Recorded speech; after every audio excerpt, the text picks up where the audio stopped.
Il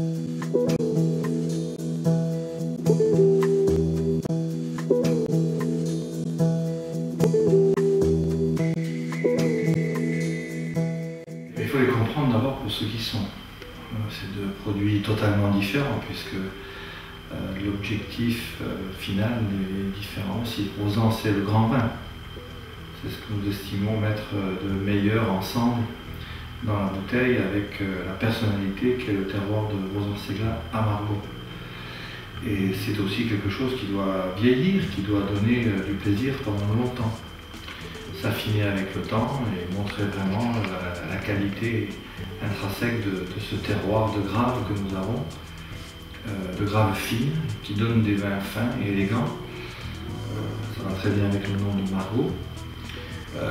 Et le Ségla est quelque chose de peut-être plus éphémère, si vous voulez, parce que c'est fait principalement avec les jeunes vignes. Néanmoins, c'est un vin de plaisir. Le vin, c'est fait pour le plaisir, c'est fait pour boire. Et c'est pas qu'il ne se garde pas, puisque nous avons dégusté du 95 à midi au déjeuner, donc il se garde quelques années. Mais c'est pas fait avec cet objectif-là au départ. Il y a de très beaux millésimes qui se gardent mieux que d'autres. Mais c'est principalement un vin de plaisir qui peut se boire après 4 ou 5 ans de mise en bouteille.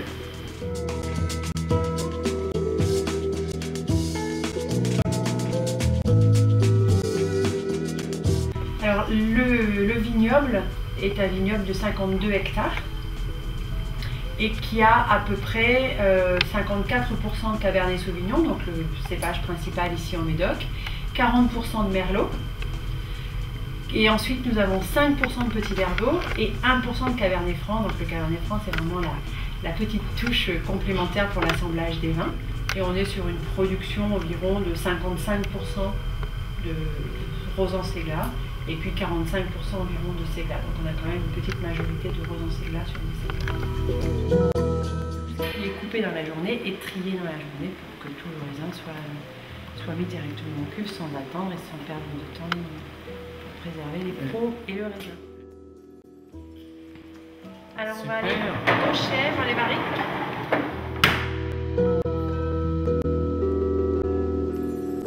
Et environ sur ce millésime là à 55% de barriques neuves. Utilisons que du chêne français, du chêne neuf, oui. Parce qu'on est sur Margaux et que nous avons des vins qui sont très fins, très élégants. Donc voilà, on respecte vraiment le vin. Et on ne met que 50 à 60% de barriques neuves sur le millésime. Un bel endroit où il va finir ces derniers mois. Voilà, c'est un peu la pouponnière. Voilà, c'est ça. Avant que le petit... Voilà, avant qu'il ne voie le jour. Voilà, avant que le vin ne voie le jour, il reste ici.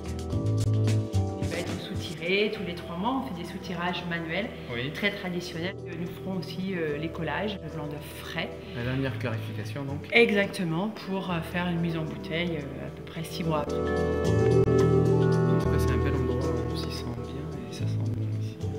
Oui, hein, on a déjà les parfums et on a... Ça donne envie de goûter tout ça.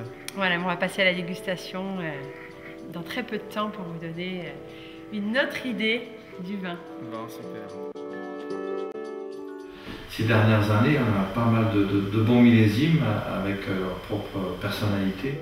99 pour commencer. Un Margaux très réussi, beaucoup plus réussi que dans d'autres secteurs du vignoble bordelais. 2001 et 2004.